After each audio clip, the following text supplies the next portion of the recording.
ലച്ചു പതിവിലും നേരത്തെ എഴുന്നേറ്റു. ബാങ്കിലേക്ക് ചോറ് കൊണ്ടുപോകണം, പിന്നെ പ്രാതലിനും എല്ലാം റെഡിയാക്കി അമ്മയെ പറഞ്ഞേൽപ്പിച്ച് എല്ലാവരും കൂടിയിരുന്ന് ചായയും കുടിച്ച് യാത്ര പറഞ്ഞ് ശ്രീയുടെ കൂടെ ബൈക്കിൽ കയറി. തൻ്റെ പ്രിയപ്പെട്ടവരോടൊപ്പമുള്ള ആദ്യ ബൈക്ക് യാത്ര. രണ്ടുപേരും ഒന്നും മിണ്ടാതെ അത് ആസ്വദിച്ചിരുന്നു. ആവശ്യമില്ലാത്ത കാര്യങ്ങൾ സംസാരിച്ച് ആ നല്ല നിമിഷത്തെ കളയാൻ അവർ രണ്ടുപേരും ഒരുപോലെ ആഗ്രഹിച്ചിരുന്നില്ല. കാറ്റിൽ പാറിപ്പറക്കുന്ന മുടിയും വെട്ടിയൊതുക്കിയ താടിയും മീശയും അവൻ്റെ മുഖത്തിന് ഭംഗി കൂട്ടുന്നുണ്ടായിരുന്നു. കറുത്ത ഷർട്ടും മുണ്ടുമാണ് വേഷം. അതിലവൻ ഒന്നുകൂടി സുന്ദരനായതുപോലെ തോന്നി. അവൾ ബൈക്കിന്റെ കണ്ണാടിയിലൂടെ അവനെ നോക്കി കാണുകയായിരുന്നു. അവന്റെ വയറിലൂടെ കൈയിട്ട് അവന്റെ പുറത്തേക്ക് മുഖം ചേർത്ത് അവനോട് ചേർന്നിരുന്നു. അവൾ വയറിലൂടെ ഇട്ട കൈയിനെ കവർന്ന് പതിയെ ഉമ്മ വെച്ചു. പ്രതീക്ഷിക്കാതെ കിട്ടിയതായതുകൊണ്ട് അത് ഇരട്ടി മധുരമുണ്ടെന്ന് തോന്നി. അവളും പതിയെ അവന്റെ പുറത്ത് ചുണ്ടുകൾ ചേർത്തു. രണ്ടുപേരും ആ സുന്ദര നിമിഷങ്ങളെ ഒട്ടും മായാതെ മനസ്സിൽ പതിപ്പിച്ചു. ബാങ്കിന് മുന്നിൽ ബൈക്ക് നിർത്തി ഇറങ്ങി. ശ്രീയേട്ടൻ നേരെ കടയുടെ അടുത്ത് ബൈക്ക് പാർക്ക് ചെയ്തു. ബാങ്കിലേക്ക് കയറാതെ നിൽക്കുന്ന തൻ്റെ അരികിലേക്ക് വന്നു. വേഗം ബാഗിൽ നിന്ന് ഭക്ഷണം ശ്രീയേട്ടന് കൂടെ പൊതിഞ്ഞത് എടുത്തു നൽകി. ഇനി മുതൽ അവിടെ വരെ നട്ടുച്ചയ്ക്ക് ബൈക്ക് ഓടിച്ചു പോകണ്ട, ഇവിടെ നിന്ന് കഴിച്ചാൽ മതി.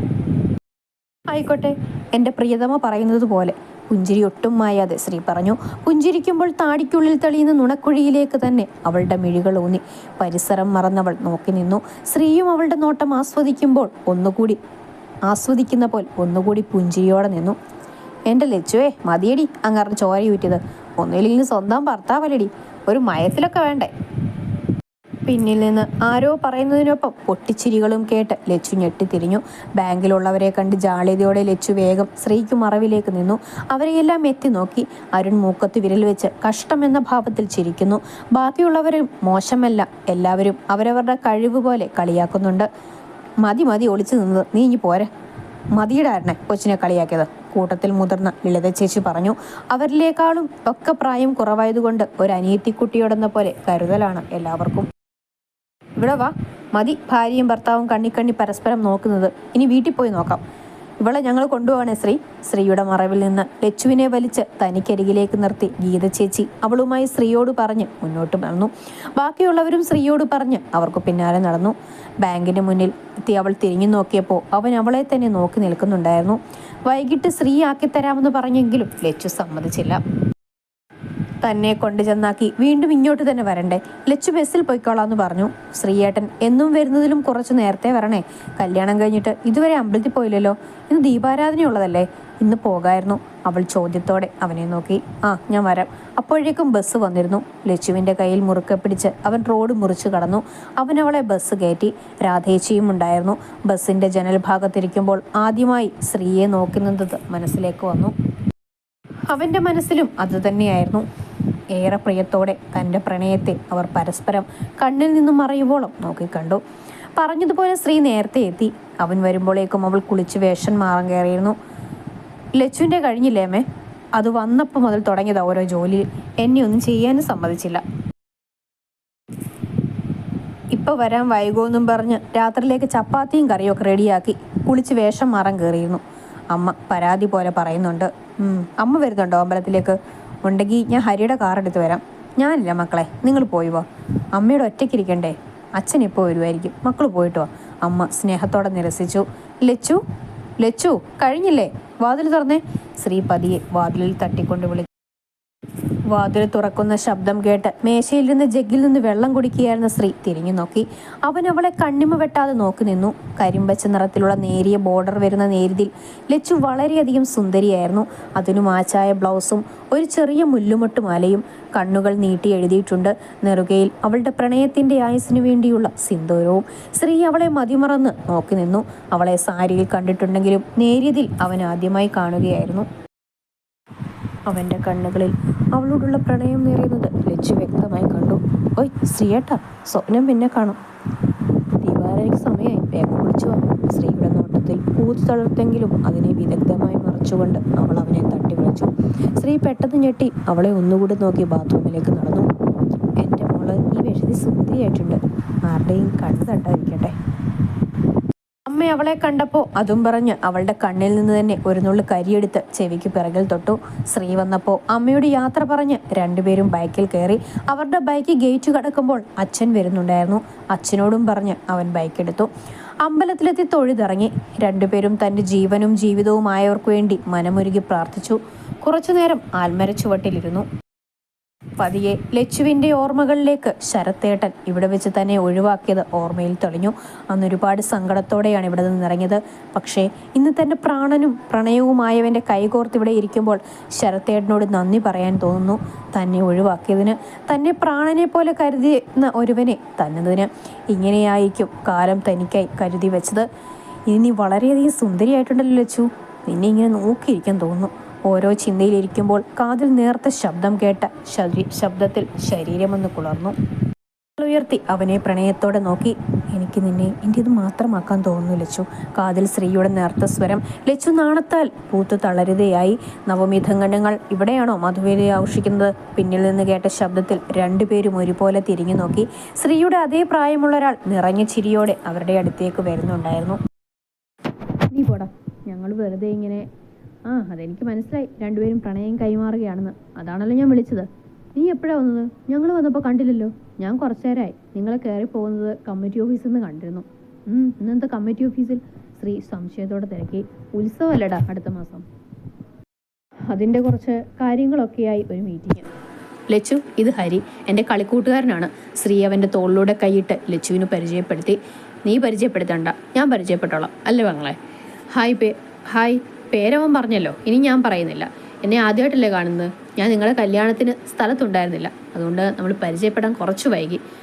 ലക്ഷ്മി ചിരിയോടെ രണ്ടുപേരും പരസ്പരം കൈ നൽകി. എന്നാൽ നിങ്ങളുടെ പ്രണയസല്ലാപം നടക്കട്ടെ. പോകുന്നു. ശ്രീ ഒഴിവുപോലെ ലച്ചുവിനെയും കൂട്ടി അങ്ങോട്ട് ഇറങ്ങും. പോട്ടെ ലച്ചു, ഇവൻ്റെ കൂടെ വീട്ടിലോട്ട് വായോ കേട്ടോ. അതും പറഞ്ഞ് രണ്ടുപേരോടും യാത്ര പറഞ്ഞ് ഹരി പോയി. എന്നാൽ പിന്നെ നമുക്കും മിന്നിച്ചേക്കാം. വീട്ടിൽ ചെന്ന് ഇന്നൊരു പ്രത്യേക പണിയുണ്ട്. ശ്രീ കള്ളച്ചിരിയോടെ ലച്ചുവിനെ നോക്കി. അതെന്ത് പണി? അത് ഈ രാത്രിയിൽ? അവൾ ആലോചനയോടെ നിന്നു. അതൊക്കെ വേണ്ട, നീ കയറ. ബൈക്ക് സ്റ്റാർട്ട് ചെയ്ത് ശ്രീ പറഞ്ഞപ്പോൾ ലച്ചു അതിൽ ആലോചനയോടെ കയറിയിരുന്നു. ഒന്ന് ചേർന്നിരിക്കണ്ടേ ലച്ചു? അവളുടെ ഇരുത്തം കണ്ട് അവളുടെ കൈ പിടിച്ചെടുത്ത് അവൻ്റെ വയറിലൂടെ വട്ടം പിടിപ്പിച്ചു. ആ സന്ധ്യയുടെ തണുപ്പിൽ അവൾ അവനോട് ചേർന്നിരുന്ന് ആ ചെറിയൊരു യാത്ര ആസ്വദിച്ചു.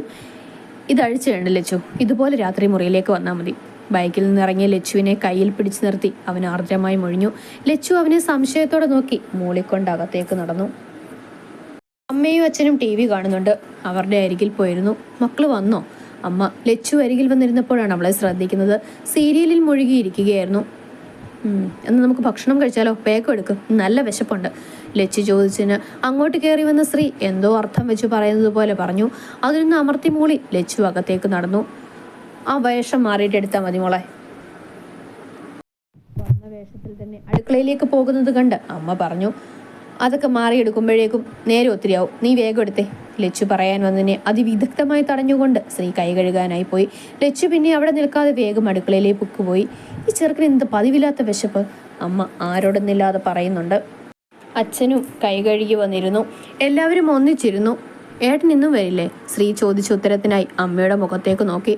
അവനോട് അട്ടിക്കറക്കാൻ പോയി കിടക്കുകയല്ലേ, നാണമില്ലാത്തവൻ. ഭാര്യയുടെ വാലും തൂങ്ങി നടന്നോളും, അച്ഛൻ ദേഷ്യത്തോടെ പറയുന്നുണ്ട്. നിങ്ങളൊന്നും മിണ്ടായിരുന്നേ. എൻ്റെ കുഞ്ഞിൻ്റെ വിധി, അല്ല എന്താ? അവൻ്റെ മക്കളെ ഓർത്ത അവൻ ക്ഷമിക്കുന്നത്.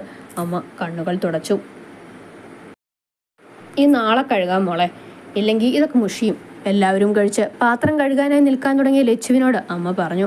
എന്നാൽ അങ്ങനെ ചെയ്യാം. ലച്ചു കൈ കഴുകി 2 ജഗ്ഗിൽ വെള്ളവും എടുത്ത് ഹാളിലേക്ക് നടന്നു. പിന്നാലെ അമ്മ വാതിലടച്ചു വന്നു. ഒരു ജഗ് അമ്മയുടെ കയ്യിൽ കൊടുത്ത് മറ്റേതുമായി മുറിയിലേക്ക് നടന്നു. അമ്പലത്തിൽ പോകുമ്പോൾ കുളിച്ചതുകൊണ്ട് പിന്നെയൊന്ന് കുളിക്കാൻ കയറിയില്ല. ശ്രീയേട്ടൻ ബാത്റൂമിലാണ്. വേഗം മുടി മെടഞ്ഞ് കട്ടിലിൽ കയറി കിടന്നു. കണ്ണുകളടച്ചു. കണ്ണുകൾ ഉറക്കത്തെ മാടി വിളിക്കുമ്പോൾ ശരീരത്തിൽ ഒരു തണുപ്പുള്ള ശരീരം അമർന്നു. അത് മേനിയാകെ കുളിരു പടർത്തി. ഞാൻ നിന്നെ പൂർണ്ണമായും എൻ്റെതാക്കട്ടെ ലച്ചുട്ടി. അവൻ്റെ പതിഞ്ഞ ശബ്ദം കാതിൽ പതിയുന്നതിനോടൊപ്പം അവൻ്റെ ചുണ്ടുകൾ അവളുടെ പിൻകഴുത്തിൽ പതിഞ്ഞു. അവൻ്റെ തണുത്ത ചുണ്ടുകൾ തന്നിലേൽപ്പിച്ച ചൂടിൽ അവൾ വേഗം അവന് നേരെ തിരിഞ്ഞു കടന്നു. അവൻ്റെ നെഞ്ചിൽ മുഖമൊളിപ്പിച്ചു. ലച്ചു, ഇങ്ങോട്ട് നോക്കു പെണ്ണെ. പതിയെ ആർദ്രമായി പ്രണയത്തോടെ അവളെ വിളിച്ചു. അവൾ പതിയെ തലയുയർത്തി അവൻ്റെ മുഖത്തേക്ക് നോക്കി.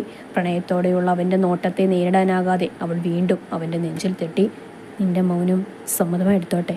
ശ്രീ അവളോട് ചോദിച്ചു. അവൾ പതിയെ നാണത്തോടെ മോളി. ശ്രീ സ്ത്രീ എഴുന്നേറ്റ് അവൾക്ക് മുകളിൽ കൈകൊത്തി നിന്നു. ആദ്യം അവളുടെ മൂർധാവിൽ തുടങ്ങിയ ചുംബനം പതിയെ മൂക്കിലൂടെ അരിച്ചിറങ്ങി ചുണ്ടിലെത്തി നിന്നു. പതിയെ അവിടെയൊന്ന് മുത്തിയ ശേഷം ലച്ചുവിൻ്റെ ഇരു കവിൾത്തടങ്ങളും മുത്തിച്ചുവപ്പിച്ചു. അവൾ അവൻ്റെ ചുംബന ചൂടിൽ തരളിതയായി. അവന് വിധേയപ്പെട്ട് കിടന്നു. ഒടുന്നനെ സ്ത്രീ ലച്ചുവിൻ്റെ ചുണ്ടുകളെ കവർന്നെടുത്തു.